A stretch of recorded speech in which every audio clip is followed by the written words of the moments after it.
In both four-quarters and all-wheel drive conditions, the engine power is fed to all the four tires of the vehicle, but there is a lot of difference between them. Actually, the hype around 4x4 in India is a very basic technology. The efficiency of these vehicles is low and the disadvantages are also high. Let's take a little deep dive into this wheel drain system.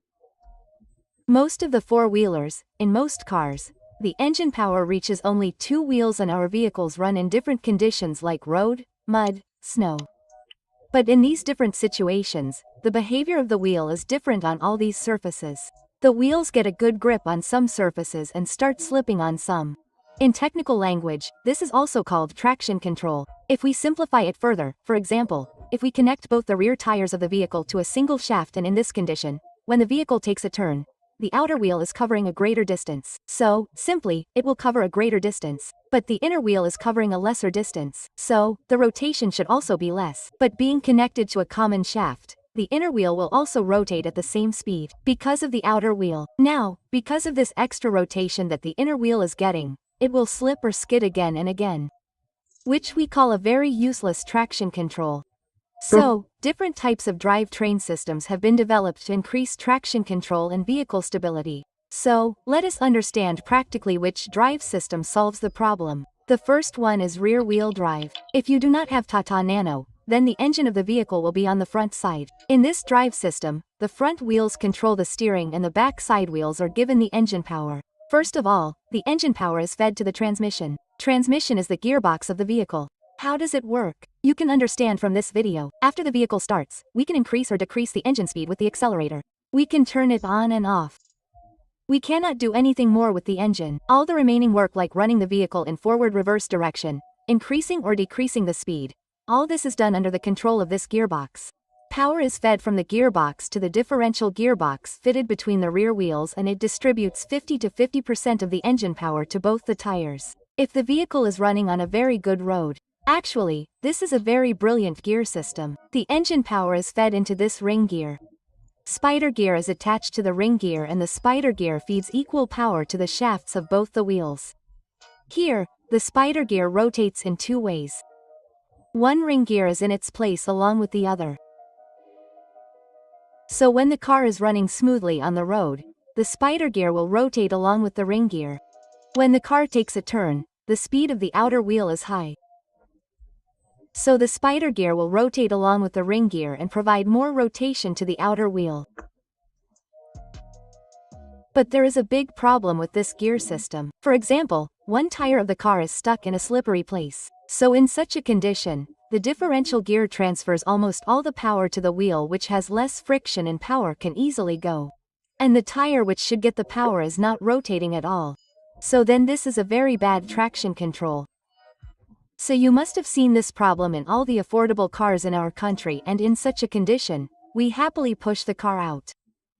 We do not understand much about technology, but some vehicles have a traction control system in which if any tire of the vehicle loses traction, the vehicle control system applies brakes on it and sends the power to the other side, which gives the vehicle better traction control in rainy conditions or on slippery surfaces. Now there is also an advanced system in which the spider gear can be locked inside the differential itself, which is called limited slip differential. All high-performance cars, such as sports cars, are rear-wheel drive only, because due to this the control of the vehicle is better and rear-wheel drive also works very well in heavy-loading vehicles. But there is a problem in these, they can easily lose traction control. If you are off-roading somewhere, then the grip of the tire is not better with the surface. So then front-wheel drive was invented. In these, the transmission gear is connected with the engine and the differential gear with the transmission, and the differential gear transfers the power of the engine to both the wheels on the front side. Here the transmission differential gear and shaft are combined. So these are called transil. Front-wheel drive vehicles are very efficient, their average is good. The manufacturing cost of the vehicle is also less because the length of the propeller shaft is reduced here. The entire weight of the engine is on the front wheel. So here we get better traction, due to which these vehicles are successful in light off-roading. But it is not the best for sports cars at all. If the vehicle is turned at high speed, then the vehicle goes straight. But if we have to do powerful off-roading then we have to move towards 4/4. In 4/4 vehicles it is not that the power of the engine is increased a lot. Just for a better traction control, the power of the engine is distributed equally in all 4 tires. The power of the engine first reaches the transmission. From the transmission the power of the engine reaches near the transfer cage. Actually, the transfer cage of a 4/4 car hurts because it is from here that the power is distributed to the front and rear side. From here, a shaft goes towards the front wheel and connects to the differential gear, and the other shaft reaches near the differential gearbox of the rear wheel. So, actually, there are at least 2 differential gears in this vehicle. Now we need to understand this transfer cage once. Because 4x4 vehicles have 3 modes, 2H, 4H and 4L, and the control of all these modes is with the transfer cage. First of all, we activate 2H, which is also called 2 high. There is an extra gear lever inside the vehicle to activate these modes. So as soon as 2H is activated, the gear sleeve connects the engine power to the rear wheel. So in this case, the vehicle works like a rear-wheel drive car which can run at high speed. Now to make the vehicle 4x4, we activate the 4H mode, which is also called 4 high. Now in this, the shaft of the front wheel is connected through a chain system. But the gear on this rear wheel is not getting power yet. So one more gear is attached to the rear wheel shaft, and here a sleeve system is installed which connects both these gears so that now the power is going to the rear wheel as well, and from here it is going to the front wheel through the chain system. Now in such a condition normal offloading is possible.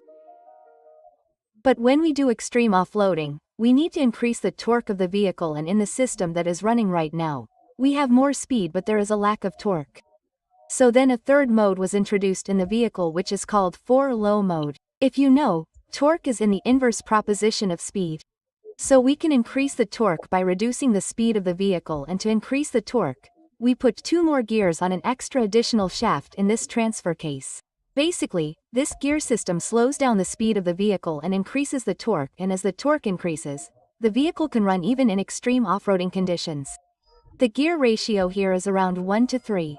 Which means the speed of the vehicle will reduce 3 times. But the torque of the vehicle will increase 3 times. When we activate the 4L mode, the front sleeve is removed, and through this additional shaft, power is transferred to the rear side as well as the front side. In this mode, if the engine has a torque of 400 Newton and the speed is 3000 RPM, then this gear will increase the torque 3 times to 1200 Newton and reduce the speed 3 times to 1000 RPM, and from here each tire will get a torque of 300 Newton. This same-to-same system is used in Mahindra Thar, which is a very basic 4x4 system. Now listen to its problem. In vehicles like Mahindra Thar, it will be better if both the 4 high and 4 low modes are used only in off-roading. Because the first case we saw was in which if both the wheels are connected to a shaft, and in that condition the vehicle takes a turn, then the wheel on the inner side will keep slipping due to more rotation, which provides us a bad direction. Now in a vehicle like Mahindra Thar, there is no such condition because there is a differential on the front and rear side. But a similar problem arises. When the vehicle takes a turn, both the wheels on the front side rotate a little more in comparison to the rear side wheel, because the round of the front wheel is obviously bigger. Now the differential gear installed here will easily manage the rotation of the front and rear wheels on the inner side. But if we look at both the rear wheels, they cover a little straight distance from the front wheels, due to which they rotate less. Now in this condition, the front wheels are rotating at a higher speed. The rear wheels are rotating at a lower speed, so to manage them, we need another differential gear in the center. So when you use 4x4 on the road, all the tires of the vehicle rotate forcefully at the same speed, due to which there is stress on the tires. The vehicle struggles, traction control starts deteriorating, and the life of the tires also decreases. But some vehicles also have a full-time 4x4 system, like Toyota, Fortuner, Automatic, Defender. These also have a central differential system. Now if we look at it, the 4x4 system is used only in off-roading and their efficiency is also less. So, a modern system was developed whose name is all-wheel drive system. There is no mode inside this system, like 2H, 4HA. This is a smart system which controls the traction power automatically. There is no transfer cage in it. The power of the front wheel is given directly from the transaxle and the rear wheel is given power from the propeller shaft. But there is a clutch pack on the rear wheel side, or there can also be a differential system here. But let us talk about the clutch pack only. Here there is also an electronic control unit along with this clutch pack. This control unit is connected to the speed sensors installed on all the tires, which keep monitoring the speed of the tire regularly. Suppose if any tire on the front side starts rotating at high speed due to slippage, then this signal will be received by the ECU. So the ECU will first connect the power of the engine to the rear wheel with the help of the clutch plate. So the rear wheels will also start running with the power of the engine. Along with this, it will also apply brakes on the tire which is rotating at speed so that the power of the left side can be transferred equally to the right wheel. So there is a computer program here which keeps controlling the traction of all the wheels. This system is not for extreme off-roading, but yes, off-roading can be done with it. Mostly this system is designed for better traction control. So in this system, when the vehicle runs 4/4, when it runs 4/2, this system decides and keeps increasing or decreasing the power as per the need. This system provides an excellent traction control even on the road. I hope you have understood all the drivetrain systems. If you are interested in learning such a great animation, then details are available in the description. You can definitely join us. A request to you is to support us by joining the channel membership so that we can create even better content in the future. You can tell us suggestions related to the video in the comment box.